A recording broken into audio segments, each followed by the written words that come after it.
Kisah Nabi Musa alaihi salam. Akhir kisah Nabi Musa dan Bani Israel. Kisah ini disebutkan dalam Al-Quran, Surat Al-Baqarah ayat 57 hingga 61, dan Surat Al-Maidah ayat 21 hingga 26. Pada cerita sebelumnya, Bani Israel tersambar halilintar akibat kelancangan mereka. Setelah dihidupkan kembali oleh Allah dan bertaubat, mereka bersama-sama dengan Nabi Musa dan Nabi Harun melanjutkan perjalanan menuju Palestina. Nabi Musa, Nabi Harun, dan Bani Israel berjalan menyusuri padang yang tandus. Saat itu, matahari bersinar terik. Namun anehnya, Nabi Musa dan kaumnya tidak merasa kepanasan. Inilah salah satu kenikmatan yang diberikan Allah kepada kaum Bani Israel. Aneh sekali ya, sedari tadi awan itu terus menaungi perjalanan kita, sehingga kita sama sekali tidak merasa kepanasan. Iya, benar. Aku juga merasa begitu. Wahai kaumku, sesungguhnya inilah nikmat Allah kepada kalian. Setelah berjalan cukup jauh, Bani Israel merasa lapar. Wahai Musa, sebenarnya sejak tadi kami menahan lapar. Suara perut siapa itu?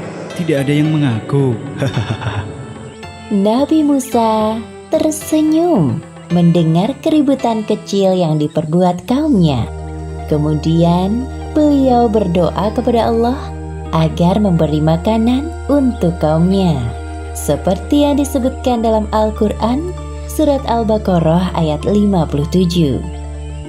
Kami menurunkan kepadamu manna dan salwa.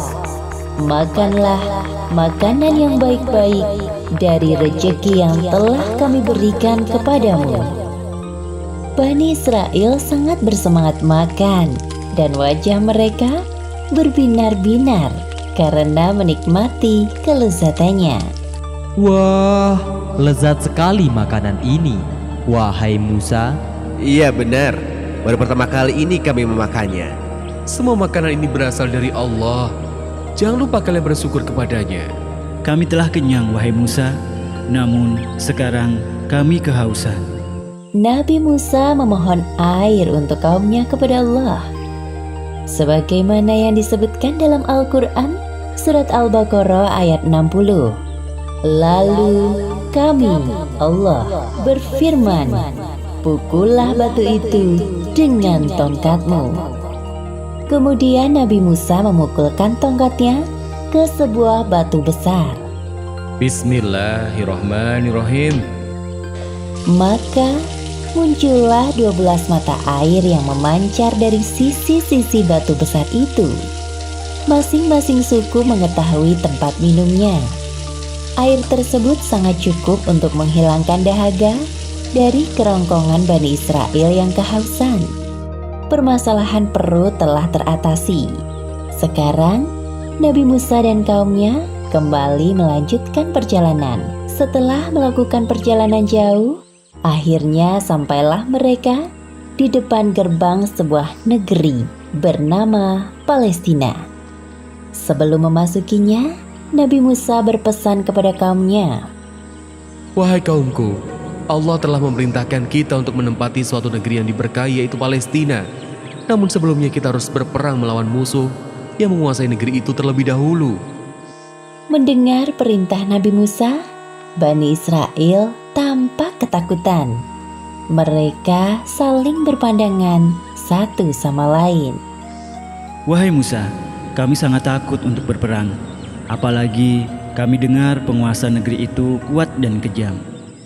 Tampak dua orang laki-laki, yaitu Yusya dan Kalab, dari golongan yang bertakwa di antara mereka, angkat bicara.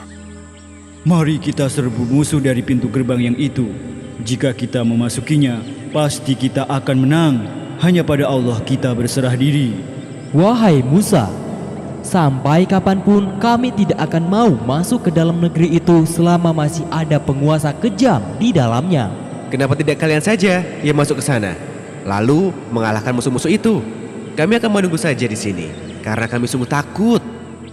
Bani Israel benar-benar telah melampaui batas. Padahal Allah telah memuliakan mereka dengan memberikan segala macam kenikmatan. Nabi Musa marah dan kecewa dengan sikap kaumnya. Kemudian beliau berdoa kepada Allah agar dijauhkan dari kaumnya yang membangkang. Seperti dalam surat Al-Maidah ayat 25. Berkata Musa, "Ya Tuhanku, aku tidak menguasai kecuali diriku sendiri dan saudaraku. Sebab itu, pisahkanlah antara kami dengan orang-orang yang fasik itu." Kemudian Allah menjawab doa Nabi Musa seperti yang disebutkan dalam Al-Quran, surat Al-Maidah ayat 26. Allah berfirman, "Jika demikian, maka negeri itu terlarang buat mereka selama 40 tahun. Selama itu, mereka akan mengembara kebingungan di bumi." Inilah hukuman Allah kepada Bani Israel yang tidak mau menjalankan perintahnya. Selama 40 tahun lamanya, mereka hidup di sekitar padang pasir bebatuan, sampai generasi penakut ini meninggal dan digantikan generasi selanjutnya yang pemberani. Kemudian generasi yang pemberani ini berperang melawan musuh di negeri Palestina di bawah pimpinan Nabi Yusya setelah wafatnya Nabi Musa. Demikianlah akhir kisah Nabi Musa dan Bani Israel. Beberapa hikmah yang dapat kita ambil dari kisah ini, di antaranya, pertama, Allah telah cukupkan rejeki bagi tiap-tiap hambanya di bumi. Jadi janganlah kita merasa takut kekurangan. Kedua, jangan menjadi orang yang penakut, apalagi takut menjalankan perintahnya. Sedangkan Allah telah menjanjikan balasan yang besar bagi orang-orang yang berjihad fi sabilillah atau berperang di jalan Allah. Wallahu a'lam bishawab.